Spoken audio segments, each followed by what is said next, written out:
Good morning! Beautiful day with me, Bilyonaryo Master Hans Kua. Ito ang horoscope for Wednesday, October 29. Simulan natin sa Rat. May biglang adjustment sa schedule. Stay flexible. White at 6.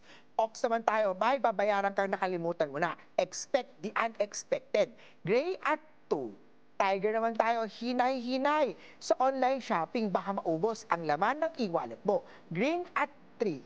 Rabbit naman tayo, stay alert tuwing gabi. Lalo pag naglalakad ka tuwing gabi, dapat alerto. Pink at 8.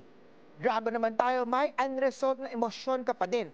Chapter close na nga, ayaw mo pa din.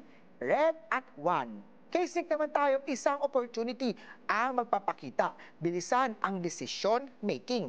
Blue at 4. Ito naman, care of the horsey, be careful with your words. Baka ma-hurt si partner. Yellow at 7. Kay ship naman tayo, be practical. Ang hindi kailangan, iwasan yan. Brown at 2. Sa monkey naman tayo, bantayan ng allergies o mga skin reaction, lalo na kung sensitive ka. Red at 5. Kay rooster naman tayo, huwag magpabudol sa too good to be true. Mga offers, lalo dami niya na sa online. Gold at 9.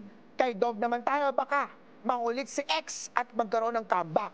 The decision is up to you. Purple at 6. Kay pig naman tayo, iwas tayo sa stress eating.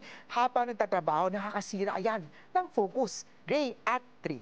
Paalala lang, ito po'y patnubay lamang. Ang tunay na swerte ay nagsisimula sa pagiging totoo. Abangan araw-araw ang horoscope of the day. Dito lang po sa Beautiful Day with me, Master Haris Kua.